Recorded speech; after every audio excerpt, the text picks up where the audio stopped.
Voici la traduction française de l'histoire que vous avez fournie. On disait qu'aucun homme blanc n'avait survécu à la rencontre avec la reine Apache jusqu'à ce qu'un cow-boy partage sa tente. Les histoires étaient toujours les mêmes. Des hommes entraient dans le canyon et seuls leurs chevaux en revenaient. Des selles vides, des pluies tachées de sang, mais jamais de corps.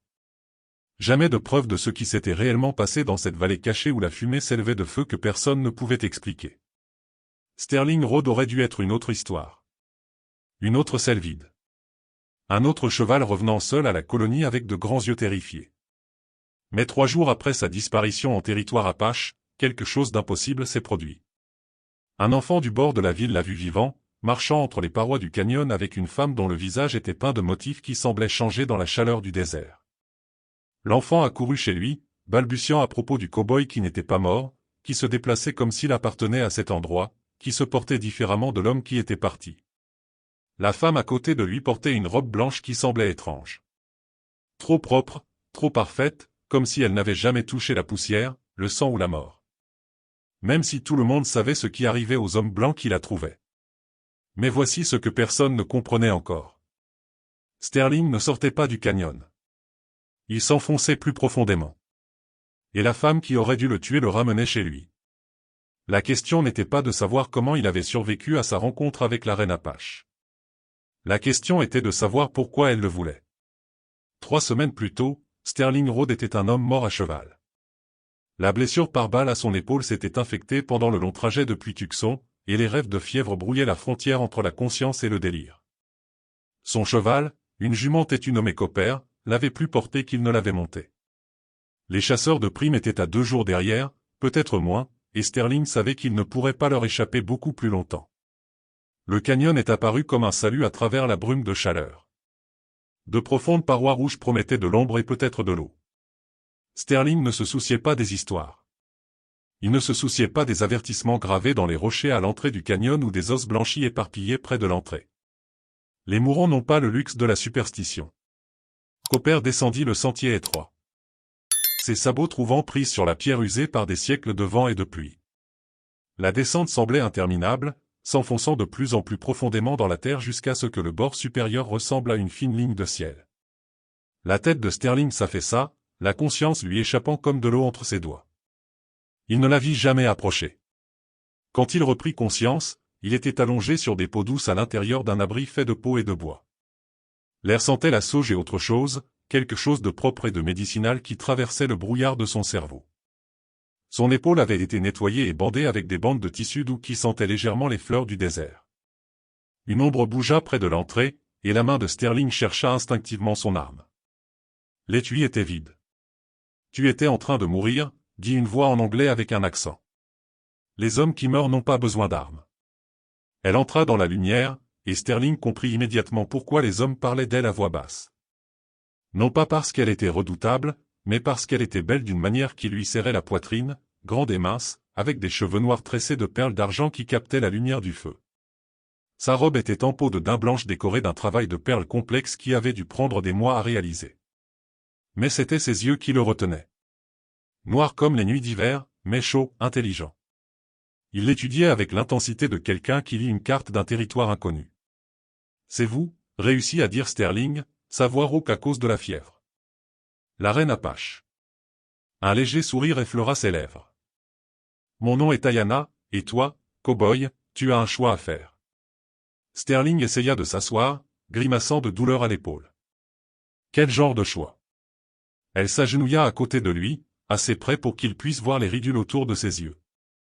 Le choix que chaque homme doit faire lorsqu'il entre dans mon domaine. Fais-moi confiance ou meurs en essayant de partir. Ses doigts effleurèrent le bandage sur son épaule, et Sterling sentit quelque chose changer entre eux. Quelque chose de dangereux et d'électrique qui n'avait rien à voir avec les menaces et tout à voir avec la façon dont elle le regardait. « Pourquoi ?» demanda Sterling. « Pourquoi m'aider alors que tout le monde dit que vous tuez les hommes blancs ?» Le sourire d'Ayana s'effaça, remplacé par quelque chose de plus dur, de plus gardé. « Parce que, Sterling Road, tu n'es pas comme les autres qui sont venus ici. » Elle connaissait son nom. D'une manière ou d'une autre, incroyablement, elle savait exactement qui il était. Sterling se réveilla au son de voix à l'extérieur de l'abri. La lumière de l'aube filtrait à travers les murs de peau, baignant tout de temps ambré. Son épaule allait mieux. La douleur constante était réduite à une douleur sourde. La fièvre était tombée pendant la nuit, le laissant l'esprit clair pour la première fois depuis des jours. La voix d'Ayana venait de l'extérieur de l'entrée, parlant rapidement en apache à quelqu'un que Sterling ne pouvait pas voir. Son ton était vif, autoritaire. La voix qui répondit était masculine, plus jeune, remplie d'une colère à peine contenue. Quand Ayana entra dans l'abri, une tension émanait d'elle comme la chaleur d'une forge. « Mon neveu remet en question mon jugement, » dit-elle sans préambule. « Sur le fait que tu sois ici, sur le fait que je m'occupe de toi personnellement. » Elle s'agenouilla pour vérifier ses bandages, ses mouvements vifs et efficaces. « Kota pense que tu es un piège. Que l'homme blanc te suivra ici et apportera la mort à notre peuple. » Sterling regarda ses doigts travailler les bandes de tissu. Ses mains étaient plus petites qu'il ne l'avait prévu, mais fortes, capables. Peut-être qu'il a raison. Peut-être. Les yeux d'Ayana rencontrèrent les siens. Mais je ne pense pas. Pourquoi? Qu'est-ce qui vous rend si sûr que je suis différent? Au lieu de répondre, elle commença à rebander son épaule avec des bandages frais. Ces mouvements la rapprochèrent suffisamment pour que Sterling puisse sentir la chaleur de son souffle sur son cou. L'intimité du moment était presque écrasante. Quand quelqu'un avait-il pris soin de lui de cette façon pour la dernière fois? Tu aurais pu prendre des chevaux de notre troupeau, dit-elle doucement. Tu aurais pu voler des provisions et t'enfuir plus profondément dans les montagnes. Au lieu de cela, tu poses des questions sur mon jugement. Sterling se retrouva à étudier la courbe de son cou, la façon dont ses tresses tombaient en avant pendant qu'elle travaillait. Peut-être que je suis juste trop faible pour courir. Tu es plus fort que tu ne le prétends. Ses doigts effleurèrent sa peau alors qu'elle fixait le bandage, et Sterling sentit une décharge électrique lui parcourir l'échine. Les hommes forts ne survivent pas à ce que tu as survécu par accident. Le moment s'étira entre eux, chargé de quelque chose que ni l'un ni l'autre ne reconnaissait. Puis Ayana se recula et le charme se rompit. Kota veut déplacer le camp, continua-t-elle, rassemblant les vieux bandages. Il dit que te garder ici met tout le monde en danger. Il a probablement raison à ce sujet aussi. Probablement. Ayana se leva, lissant sa robe. Mais c'est ma décision, pas la sienne. De l'extérieur vint le bruit de chevaux qui approchaient, non pas le battement de sabots prudents des poneys apaches, mais le tonnerre lourd de montures ferrées montait durement. Le visage d'Ayana se figea. « Ils t'ont trouvé » murmura-t-elle. Sterling luttait déjà pour se mettre sur ses pieds, ignorant le feu dans son épaule. « Combien » Ayana se dirigea vers l'entrée, regardant à travers une fente dans la peau. Son corps se tendit comme un arc bandé. 4 hommes bien armés. Ils suivent tes traces depuis l'entrée du canyon. Je dois y aller. Sterling chercha frénétiquement ses vêtements, son arme. S'ils me trouvent ici, ils tueront tout le monde. Ayana se retourna vers lui, son expression féroce et déterminée. C'est pourquoi tu ne vas nulle part. Sterling la dévisagea. De quoi parles-tu?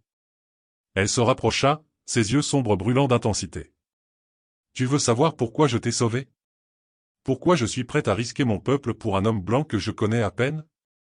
Le bruit des chevaux se rapprochait. Bientôt, les chasseurs de primes seraient dans le camp, posant des questions, faisant des menaces. Parce que, dit Ayana, sa voix à peine plus haute qu'un murmure. Je pense que tu pourrais en valoir la peine. Le bruit des sabots s'arrêta juste à l'extérieur du camp. Ayana pressa un doigt sur les lèvres de Sterling, son contact électrique. Pas un mot, souffla-t-elle, puis se dirigea avec une grâce fluide vers un coffre en bois dans le coin. Ses mains en sortirent tenant un paquet de vêtements de femme, une longue jupe, un chemisier et un châle. « Tu ne peux pas être sérieuse, » murmura Sterling. « À moins que tu n'aies une meilleure idée, » elle lui jeta les vêtements. « Vite, garde la tête baissée et la bouche fermée. » Sterling entendit des voix maintenant, rudes et exigeantes. « Nous cherchons un homme, » cria l'un d'eux, blessé, montant une jument cuivrée. Alors que Sterling luttait pour enfiler les vêtements inconnus, Ayana sortit. Sa voix se fit entendre clairement alors qu'elle répondait dans un anglais approximatif, jouant le rôle de quelqu'un qui comprenait à peine la langue. « Pas d'hommes blancs ici, seulement des femmes. Des enfants, ne nous faites pas ce cinéma. Nous savons qu'il est passé par ici. » Le venin dans la voix du chasseur de primes fit bouillir le sang de Sterling. Il se dirigea vers l'entrée, mais le regard d'avertissement d'Ayana l'arrêta net. « Vous cherchez si vous voulez, » dit Ayana, son accent épais et délibéré. Mais vous ne trouverez rien. Sterling entendit des bottes sur la terre dure, le grincement du cuir, le déclic métallique des armes qu'on préparait. À travers une fente dans le mur de peau, il aperçut des mouvements. 4 hommes se dispersant dans le camp, fouillant dans les abris, renversant des paniers. Eh bien, dit une nouvelle voix plus proche maintenant. Que avons-nous ici? Un des chasseurs de primes s'approchait de leur abri. Sterling rabattit le châle sur sa tête, courbant les épaules pour dissimuler sa taille. Son cœur battait la chamade contre ses côtes alors que les pas se rapprochaient. Le rabat en peau bruissa. Un homme au visage buriné, aux yeux froids et à la barbe grisonnante, jeta un coup d'œil à l'intérieur. Son regard balaya Sterling, s'arrêta un instant qui sembla une éternité, puis passa à l'examen du reste de l'abri. Juste une vieille femme, marmonna l'homme en sortant. Sterling resta figé jusqu'à ce que les voix s'estompent et que le bruit des sabots reprenne, s'éloignant à mesure que les chasseurs de primes s'éloignaient. Ce n'est qu'alors qu'il osa respirer à nouveau. Ayana revint, son masque composé s'effritant pour révéler quelque chose de brut et d'ébranlé en dessous. « Ils reviendront, dit-elle doucement. Ce n'était que la première recherche. Sterling commença à retirer les vêtements empruntés, ses mains tremblant légèrement à cause de l'adrénaline. « J'aurais dû les laisser me prendre et les laisser vous tuer. » Ayana l'aida à retirer la jupe, ses doigts effleurant les siens alors qu'elle prenait le tissu. « Cela ne résoudrait rien. Cela garderait votre peuple en sécurité. Mon peuple a choisi son chemin quand il m'a choisi comme chef. » Elle plia les vêtements avec un soin délibéré. « J'ai choisi mon chemin quand j'ai décidé de te sauver. » Le poids de ces mots s'installa entre eux. Sterling se retrouva à étudier son visage, voyant au-delà de l'extérieur composer la femme en dessous, la peur qu'elle avait cachée, le risque qu'elle prenait. La façon dont elle le regardait comme s'il valait ce risque. Pourquoi? La question sortit plus brutalement qu'il ne l'avait prévu. Pourquoi fais-tu ça? Ayana mit les vêtements de côté et se rapprocha. Assez près pour que Sterling puisse voir les paillettes d'or dans ses yeux sombres. Assez près pour sentir la sauge dans ses cheveux et sentir la chaleur qui émanait de sa peau. Parce que, dit-elle doucement, quand je te regarde, je ne vois pas un homme blanc, un tueur ou un hors-la-loi. Sa main trouva sa joue, son contact doux comme la lumière du matin. Je vois quelqu'un qui comprend ce que signifie tout perdre et continuer à se battre. L'espace entre eux sembla se rétrécir. Sterling se retrouva à se pencher vers son contact, attiré par quelque chose de plus fort que la logique ou la prudence. Ils reviendront la nuit, murmura Ayana. Quand ils le feront, tu devras rester près de moi. Assez près pour que quiconque regarde pense que nous sommes, elle s'interrompit, le rouge lui montant aux joues. Pense que nous sommes quoi? Les yeux d'Ayana rencontrèrent les siens et Sterling y vit sa propre faim se refléter. Pense que nous sommes exactement ce que nous prétendons ne pas être. La nuit tomba comme un rideau sur le canyon, apportant avec elle une tension qui rendait l'air épais et électrique. Sterling était assis à côté du feu d'Ayana, parfaitement conscient de chaque son au-delà du périmètre du camp. Son épaule avait suffisamment guéri pour lui permettre de bouger, mais sa ceinture de pistolet restait ostensiblement absente. Ils viendront de la crête nord, dit Ayana doucement, sans lever les yeux de son travail de perles sur ses genoux. C'est la seule approche qui offre une couverture. Vous avez fait ça trop de fois. Son aiguille brillait à la lumière du feu alors qu'elle travaillait des motifs complexes sur un morceau de cuir. Les hommes blancs viennent chercher quelque chose. De l'or, des terres, des gens à blâmer pour leurs problèmes. Ils pensent toujours qu'ils sont les premiers à nous trouver. Sterling regarda ses mains se mouvoir avec une précision exercée. Qu'est-il arrivé aux autres? Ceux qui sont venus chercher le combat, ils l'ont trouvé.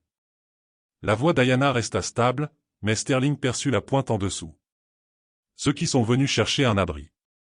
Cela dépendait de la raison pour laquelle ils en avaient besoin. Et moi, qui suis-je? Elle leva alors les yeux, ses yeux sombres reflétant les flammes dansantes. Je suis encore en train de décider. Un son traversa le canyon, le raclement d'une botte contre la pierre, lointain mais indubitable. Les mains d'Ayana s'immobilisèrent sur son travail de perles. Ils arrivent, dit Sterling. Oui. Elle mit son travail de côté et se rapprocha de lui. Assez près pour que son genou touche sa jambe. Souviens-toi de ce que je t'ai dit. Reste prêt. Ne parle pas à moins que je ne traduise pour toi d'abord. Sterling hocha la tête, essayant d'ignorer la façon dont sa proximité l'affectait. L'odeur de la sauge et quelque chose d'unique à elle remplissait ses sens. Ayana, Si ça tourne mal, ça n'arrivera pas. Sa main trouva ses doigts, s'entrelaçant avec une force surprenante. Fais-moi confiance. Le bruit de pas approchant devint plus fort. Plusieurs personnes essayant de se déplacer silencieusement, mais trahies par des pierres branlantes et un terrain inconnu. Sterling compta au moins 6 hommes. Les 4 d'origine avaient amené des renforts. Ayana serra sa main, puis la relâcha. Elle se déplaça avec une grâce fluide pour étouffer le feu, le réduisant à des braises rougeoyantes qui projetaient tout dans des ombres profondes. Puis elle retourna aux côtés de Sterling, s'installant contre lui avec une intimité qui semblait à la fois naturelle et terrifiante. « Mets ton bras autour de moi, murmura-t-elle. Sterling hésita un instant, puis passa son bras valide autour de sa taille.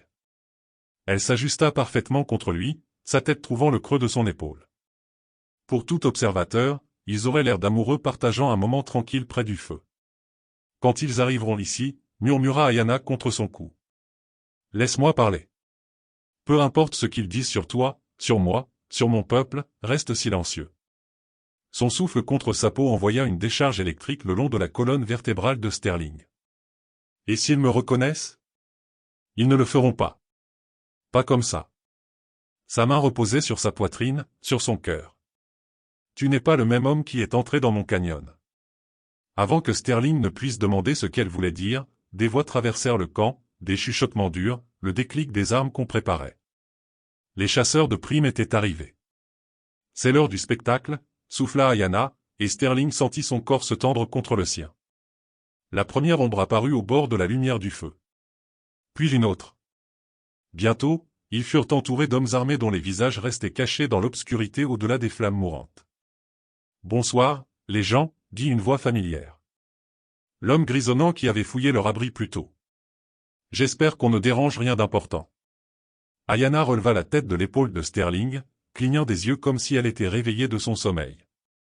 Quand elle parla, son anglais était fortement accentué, chaque mot soigneusement choisi.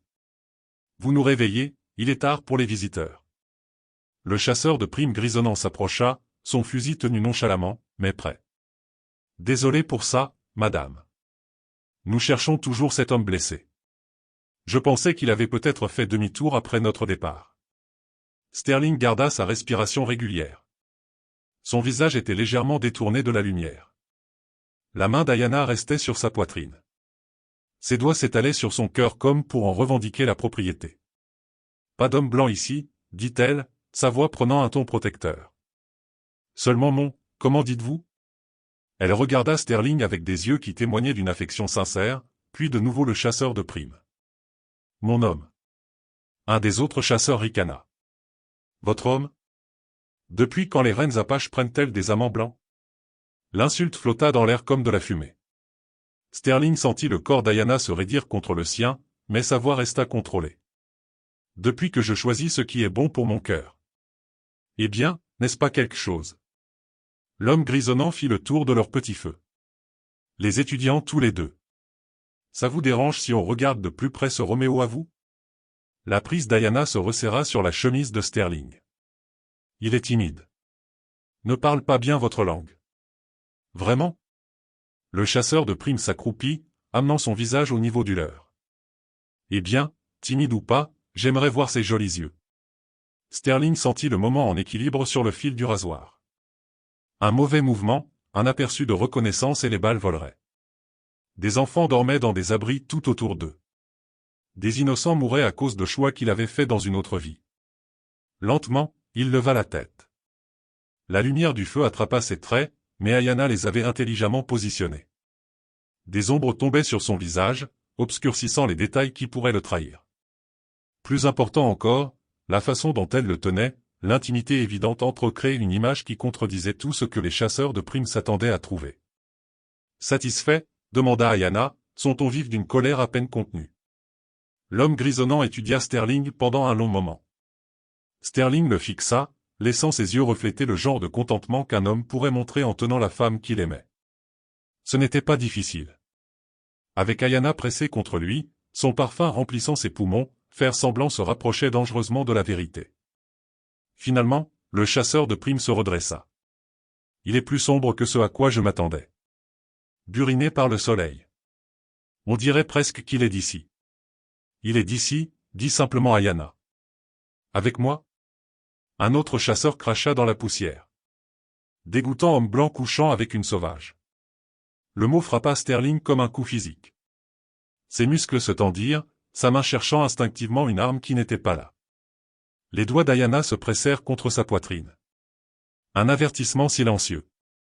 Faites attention à ce que vous m'appelez dans mon propre camp, dit Ayana, sa voix descendant à quelque chose de dangereux. Mon peuple a des flèches pointées sur vous depuis 3 directions différentes. Continuez à manquer de respect, et vous pourriez ne pas quitter ce canyon vivant. La menace n'était pas vide. Sterling pouvait sentir des yeux qui observaient depuis l'obscurité, pouvait sentir la tension des cordes d'arc bandées même s'il ne pouvait pas les voir. L'homme grisonnant leva la main pour calmer ses compagnons. Pas besoin de menaces, madame. Nous faisons juste notre travail. Il toucha le bord de son chapeau en signe de courtoisie simulée. Désolé de déranger votre soirée. Alors que les chasseurs de primes se fondaient de nouveau dans l'obscurité, Sterling resta figé jusqu'à ce que leur pas s'estompe complètement. Ce n'est qu'alors qu'il s'autorisa à respirer. Ils sont partis, murmura Ayana. Mais elle ne s'éloigna pas de lui. Pour l'instant. Sterling la regarda, voyant quelque chose de nouveau dans son expression. C'était dangereux. Vous auriez pu simplement me livrer. Oui, dit-elle doucement. J'aurais pu. Pourquoi ne l'avez-vous pas fait? La main d'Ayana glissa jusqu'à reposer contre son cou, son pouce traçant la ligne de sa mâchoire. Parce que je pensais ce que j'ai dit. Ta place est ici maintenant. Les mots flottaient entre eux, lourds de sous-entendus. Sterling se retrouva à se pencher plus près, attiré par quelque chose de plus fort que la gravité. Ayana, commença-t-il, mais elle pressa ses doigts sur ses lèvres. Viens, dit-elle en se levant avec grâce. Nous ne pouvons pas rester près du feu ce soir. C'est trop exposé. Elle lui tendit la main, et Sterling sut que la prendre changerait tout. Franchirait une ligne qui ne pourrait être effacée. Il prit sa main quand même. Ayana le conduisit à travers le camp endormi jusqu'à un abri à l'écart des autres, plus grand que la tente médicale où il s'était rétabli. Celui-ci était clairement son domaine privé. De riches fourrures couvraient le sol et des tissages complexes décoraient les murs. L'espace sentait la sauge, le cuir et quelque chose d'indéfinissablement féminin. Ta tante, dit Sterling, soudain conscient de l'importance de franchir ce seuil. Notre tante, corrigea doucement Ayana. Si tu le veux, elle se dirigea vers une petite lampe à huile, baignant tout d'une chaude lumière dorée. Dans la lueur intime, Sterling pouvait voir des détails qu'il avait manqués auparavant. La façon dont elle avait arrangé ses affaires, les touches personnelles qui parlaient d'une femme qui permettait rarement à quiconque d'entrer dans son espace privé. Ils nous observeront maintenant, dit-elle en s'installant sur les fourrures. Les chasseurs de primes n'abandonneront pas facilement. Ils posteront des hommes sur les crêtes. Attendant que tu fasses une erreur. Sterling resta debout près de l'entrée, soudain incertain. Peut-être que je devrais rester. Le mot sortit plus brusquement qu'elle ne l'avait prévu. Le sang-froid d'Ayana se fissura légèrement, révélant la peur en dessous. S'il te plaît, reste. Sterling s'agenouilla à côté d'elle, assez près pour voir comment la lumière de la lampe attrapait l'argent dans ses cheveux. Je ne vais nulle part. Promets-le-moi. Sa main trouva ses doigts, s'entrelaçant avec une force désespérée. Promets-moi que tu n'essaieras pas de partir dans la nuit pour nous protéger. J'ai perdu trop de gens à cause de gestes nobles. La douleur brute dans sa voix transperça Sterling comme une lame. Je promets. Ayana étudia son visage comme si elle mémorisait chaque détail. Quand j'étais enfant, ma grand-mère me racontait des histoires sur des esprits qui pouvaient traverser les mondes. Des guerriers qui n'appartenaient à nulle part et partout à la fois. Je ne suis pas un esprit, Ayana. Je suis juste un homme qui a fait trop d'erreurs. Vraiment? Elle se rapprocha, sa main libre venant tracer la cicatrice le long de sa mâchoire. Parce que l'homme qui est entré dans mon canyon fuyait la mort. L'homme assis avec moi maintenant, il court vers autre chose. Sterling attrapa sa main, la pressant à plat contre sa joue. Vers quoi est-ce que je cours? Moi. Le mot était à peine un murmure, mais il frappa Sterling avec la force d'un coup de tonnerre. L'espace entre eux disparut. Le bras valide de Sterling se leva pour bercer son visage, son pouce effleurant sa pommette. Ayana, je sais ce que cela signifie, dit-elle doucement. Un homme blanc et une femme apache. Le monde dans lequel nous vivons ne l'acceptera pas. ne nous acceptera pas. Alors nous créerons notre propre monde. Le baiser était inévitable. Doux au début, puis plus profond alors que des années de solitude et de douleur trouvaient leur réponse l'un dans l'autre. Quand ils se séparèrent enfin, tous deux respiraient fort. Les histoires avaient raison sur une chose, murmura Ayana contre ses lèvres. Aucun homme blanc qui entre dans mon domaine n'en sort inchangé. Le front de Sterling reposait contre le sien. Et toi? Es-tu inchangé? Un sourire fantomatique traversa ses traits. J'ai cessé d'être inchangé au moment où j'ai décidé de te sauver. Dehors, un oiseau de nuit appela à travers le canyon. Le son fut répondu depuis les crêtes au-dessus, non pas par un autre oiseau, mais par un sifflement humain. Les chasseurs de primes se positionnaient pour une longue veille. Ils essaieront de nous affamer, dit Sterling, ses instincts militaires prenant le dessus. Couper notre eau, nos voies d'évacuation. Qu'ils essaient, la voix d'Ayana portait l'acier qui avait fait d'elle un chef. Ce canyon est le refuge de mon peuple depuis des générations. Nous connaissons chaque grotte, chaque source cachée, chaque chemin secret à travers les rochers. Sterling se recula pour la regarder. Vous ne parlez pas seulement de leur survivre, n'est-ce pas? Le sourire d'Ayana devint prédateur. Demain, ces hommes apprendront pourquoi les hommes blancs ne survivent pas à la rencontre avec la reine Apache. Ces mots firent parcourir un frisson dans le dos de Sterling. Non pas de peur, mais d'anticipation. Que prévoyez-vous? Justice? Elle souffla la lampe, les plongeant dans l'obscurité. Et après ça, nous verrons si tu pensais vraiment ce que tu as dit sur la création de notre propre monde. L'aube vint avec le bruit de chevaux paniqués et d'hommes qui criaient. Sterling se réveilla avec Ayana pressée contre lui, sa tête sur son épaule, ses cheveux noirs répandus sur sa poitrine.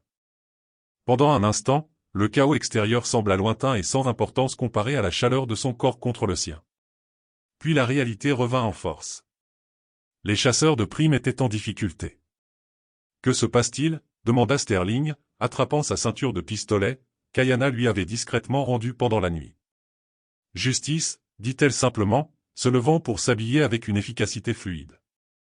Mon neveu Kota et ses guerriers ont passé la nuit à détacher leurs chevaux, à détruire leurs provisions et, en général, à leur rendre la vie misérable.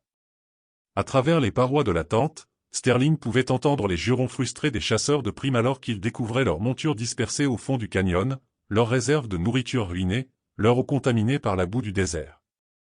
Vous avez planifié ça. Je prévois de leur donner un choix, corrigea Ayana, tressant ses cheveux avec des mouvements rapides et exercés. Partir maintenant avec la dignité qu'il leur reste, ou rester et faire face aux conséquences de la menace envers mon peuple. Sterling attacha sa ceinture de pistolet, se sentant complet pour la première fois depuis des semaines. Et s'ils choisissent de se battre, le sourire d'Ayana était aussi tranchant qu'une lame. Alors ils découvriront pourquoi les légendes grandissent autour de certains noms. Le rabat de la tente s'ouvrit et Kota apparut.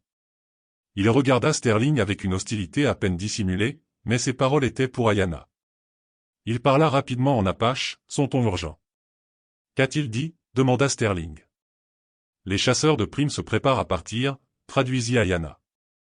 Mais leur chef veut d'abord me parler.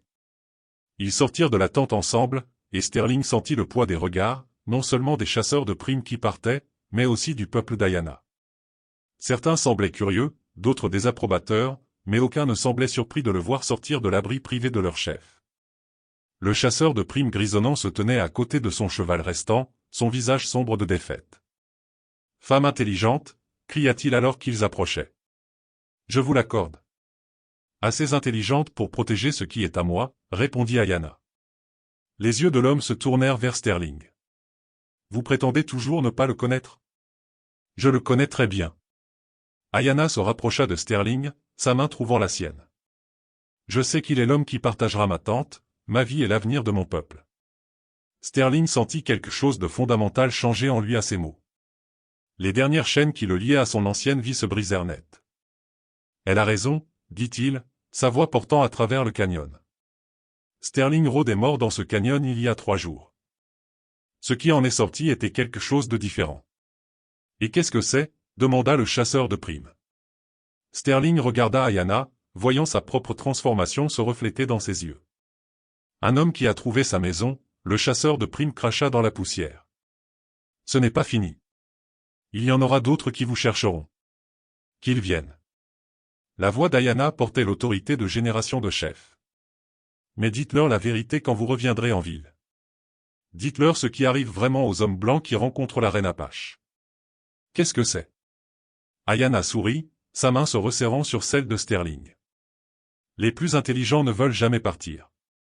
Alors que les chasseurs de primes sortaient du canyon, vaincus et humiliés, Sterling sentit la dernière de son ancienne identité tomber comme une peau de serpent.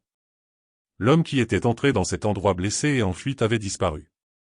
À sa place se tenait quelqu'un de nouveau, quelqu'un qui appartenait à cet endroit. Cette nuit-là, alors que Sterling était assis à côté du feu devant leur tente commune, Ayana travaillant sur son ouvrage de perles à côté de lui, il comprit ce que les histoires avaient de faux. Aucun homme blanc n'a survécu à la rencontre avec la reine Apache sans être changé. Mais certains ont survécu en devenant quelque chose de mieux que ce qu'ils avaient été. Des regrets? Demanda doucement Ayana, sans lever les yeux de son travail. Sterling regarda la lumière du feu danser sur son visage, mémorisant chaque détail. Seulement que ça m'a pris si longtemps pour te trouver. Elle sourit, l'expression transformant ses traits de féroce à radieux. Les meilleures choses valent la peine d'attendre. Alors que le canyon s'installait dans un silence paisible autour d'eux, Sterling sut que les histoires changeraient maintenant. Elle parlerait de la reine Apache qui a fait preuve de pitié et du cow-boy qui a choisi l'amour plutôt que la fuite. Elle raconterait comment parfois la chose la plus dangereuse qu'une femme puisse faire est d'offrir à un homme la chance de devenir celui qu'il était censé être. Et elle commencerait toutes de la même manière. On disait qu'aucun homme blanc n'avait survécu à la rencontre avec la reine Apache jusqu'à ce qu'un cow-boy partage sa tente et se retrouve enfin chez lui. Si vous avez apprécié cette histoire, cliquez sur la vidéo sur votre écran maintenant pour regarder un autre conte inoubliable où le destin et le courage se heurtent de manière inattendue. N'oubliez pas de vous abonner et d'envisager un super chat pour nous aider à continuer à vous proposer d'autres histoires comme celle-ci. Votre soutien est tout pour nous.